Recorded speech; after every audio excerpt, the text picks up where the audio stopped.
Oh my god, we got a shitload of movies. What the hell are we gonna do, Chris?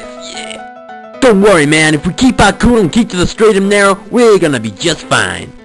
You know, it's times like this that I wonder if it's really worth it or not. What? Oh my god! What the hell is that? Holy shit, man. It looks like it's raining movies. Jesus Christ, we gotta get the hell out of here now! Don't worry, just follow me to the secret on the roof helicopter pad. Oh my god, it's too late. Oh my god!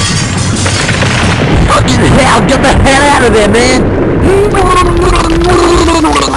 Will Chris and Will survive the agonizing onslaught of movies? Can Will escape the might of the movie flood? And just how will Chris fly the helicopter with no flight experience? Find out on next week, The Amazing Adventures of Chris and Will!